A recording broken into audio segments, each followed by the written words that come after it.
We've all heard that little jihadi bride has had a baby. Brilliant news, eh? It's her third baby. Her last two died in Syria. Hello, welcome to Don't Be Sheep. Today we have a wonderful video by Tommy Robinson, an English activist. If you have some time to check out his story, please do. It is a wonderful one. So let's just get right into it. What a great mum. Now, 4,000 people. Keep sharing. 5,000 people. Keep sharing. Now, there's something the media aren't telling you. And it takes 5 minutes to research. Shamina Begum, the British citizen who left this country aged 15, spent 4 years living in Syria, happily. The young lady who thinks all of you should feel sympathy for her. And the one that the politicians are coming out and the media saying she made a mistake. Stealing when you're 15 years old, nicking sweets from the shop is a mistake. Joining a terrorist organisation that behead innocent people and enslave women is more than a mistake. It's calculated. You knew what you was doing. The whole world knows who ISIS are. 10,000 people almost watching live. You'd all have heard recently, yesterday, she's had a baby. It's a British baby, apparently, we keep getting told. She has named her baby Jarrah. Have any of the media told you any significance to that name? Probably not. We're all supposed to believe she's named after some beautiful... I wonder what that name means. I wonder what Jarrah means. I wonder who that was.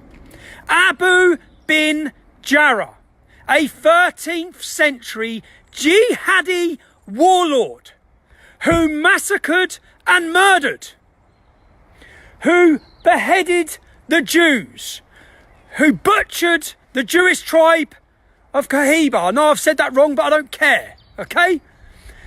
That is the name she chose for her little beautiful jihadi baby that will probably be in a nursery with one of your children soon in East London. Jarrah. It's like someone having a baby and naming it Hitler. That's what it's like. This little girl that wants forgiveness. No, she doesn't want forgiveness. She thinks you should feel sorry for her. She doesn't regret going to join ISIS.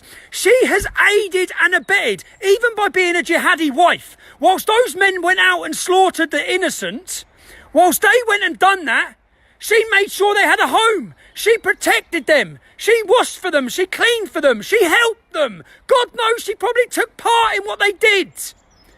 But you should feel sorry for her. She will come back to this country. She will be given a house before any of the ex-servicemen who are freezing and dying on the streets of this country. Because Jacob Rees-Mogg, the toff that he is, believes she deserves a second chance. She was 15 when she went. She deserved a second chance. How many of the 15-year-old girls blown up in Manchester by another jihadi, how many of them deserve another chance? You want to send our soldiers away. And the fact that our country are even having this debate, the fact that the media are sitting there putting out little interviews with her like she deserves sympathy. Her dad's sitting on your TV with a little teddy bear stroking it with a Chelsea top on. Her dad is a jihadi. Her dad hung around with Lee Rigby's killer. Her dad burned American flags outside the embassy whilst cheering death to the West. That's who our media... You know when our journalists sit down and interview him, why are they not saying that to him? Why are they sitting there asking about his poor little daughter? Why aren't they saying to him, you're a jihadi, mate? It's your fault your daughter was radicalised. You radicalised her. Don't talk about her being radicalised when you were part of the problem. So if her dad loves her that much, why don't he get on a plane and go join her? Why don't they disappear instead of us having this debate? But the main point in this, which please share it far and wide, Jarrah, her new little baby, is named after a mass murdering, paedophilic warlord from the 13th century, Abu bin Jarrah. Nice. Why are we even having this debate? Stressed me out, that did. That's my little rant anyway. It's got my blood pressure going. Because I've watched this for days. I've watched this for days, this debate being had. Why are we even having this debate? Donald Trump's come out and said that Europe must take responsibility for the 800 jihadis that have been arrested that are from our countries. Yeah, we'll take responsibility. They all need a bullet in their head. They've gone over and joined a murderous cult to go to war against the West. They've rejoiced and celebrated whenever we've been attacked and our people have been maimed and killed. You know that Shamina Begum has celebrated that. Why does Shamina Begum want to come home now? Because ISIS are defeated. Now she wants to come home. If they were in control, still, she'd be living there happily, participating in their war. So, if Shamina Begum comes back to this country, I hope you, the public, will join me in making sure there's not one day of silence wherever she is residing. Because the British public do not want any more danger to our country and our people. And returning jihadis bring exactly that. Even by prosecuting them and putting them in jail, that doesn't solve anything. They recruit more. We need military prisons where subjects and prisoners of war, which is what they are locked up indefinitely. So that then we have 3,000 would-be jihadis monitored 24 hours a day.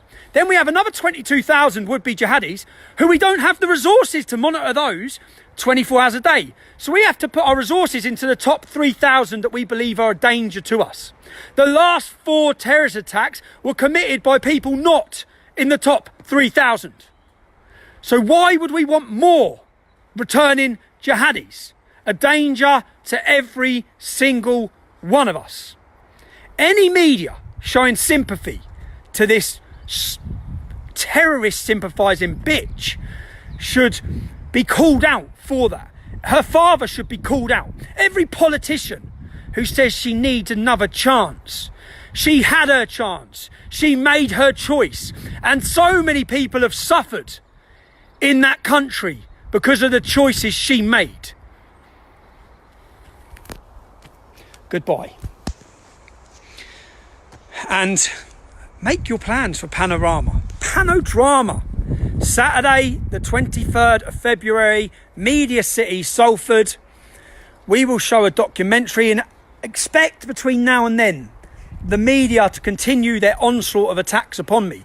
Yesterday, The Sun, The Guardian, the BBC, The Independent, the Daily Mail, all of them run headlines that Tommy Robinson supporters, that's you if you're watching this now, Tommy Robinson supporters attack rape charity. No, a rape charity had a banner that was for black Asian victims of rape. I pointed out and just highlighted it and said, I guess white victims don't matter. I didn't ask anyone to attack that charity. I pointed out that charity is discriminating. And if there was a banner that said only white victims of rape are allowed to call this number, I'd have called that out as well. Reverse racism against white people seems to be accepted. I've just read a banner of Muslims only, a day in Leicester. Muslims only.